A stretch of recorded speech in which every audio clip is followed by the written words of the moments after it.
SYJC Chapter 2, Utility Analysis. Part 1, Features of Utility.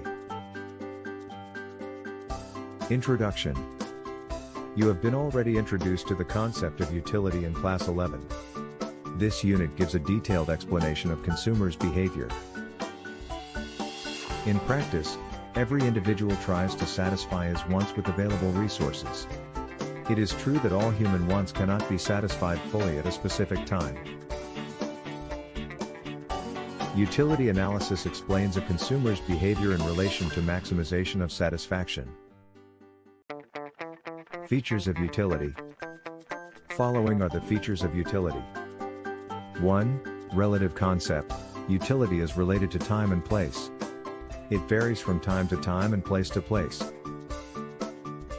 For example, woolen clothes have a greater utility in the winter. 2. Sand has greater utility at the construction site than at the seashore. 2. Subjective concept. It is a psychological concept. Utility differs from person to person.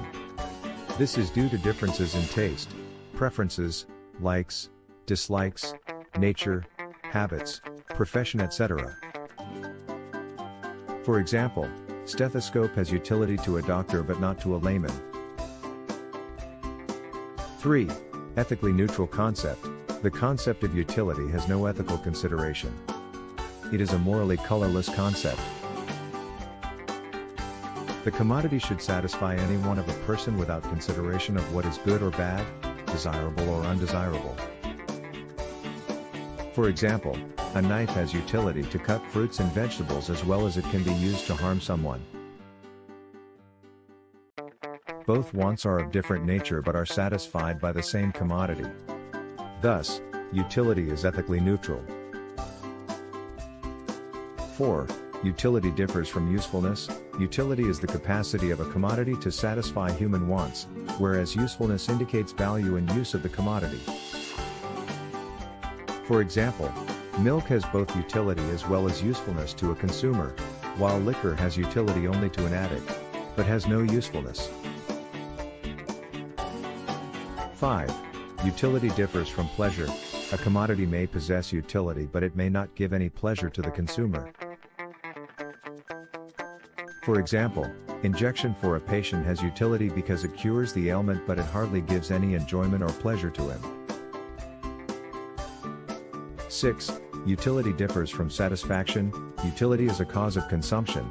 Satisfaction is the end result of consumption. They are interrelated but still different concepts. For example, a thirsty person drinks a glass of water since water has the capacity to satisfy thirst.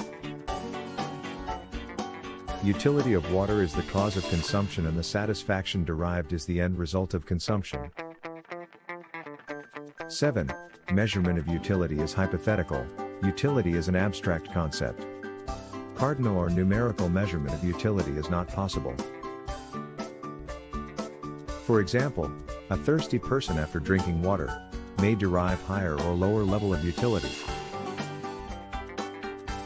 Thus, utility can only be experienced and found either positive, 0 or negative. Negative utility is called disutility. 8. Utility is multipurpose. A commodity can satisfy the want of more than one person. It can also be put to several uses. For example, electricity can be used to serve many purposes and for many people at some point of time. 9. Utility depends on the intensity of want. Utility depends on the intensity of a want. More intense the want, greater will be the utility. As in when the urgency of want declines, utility diminishes.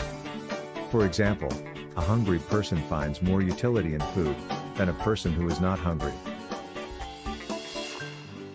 10. Utility is the basis of demand. A person will demand a commodity only if it gives utility to him. For example, a sick person has utility in medicines, hence, he demands medicines.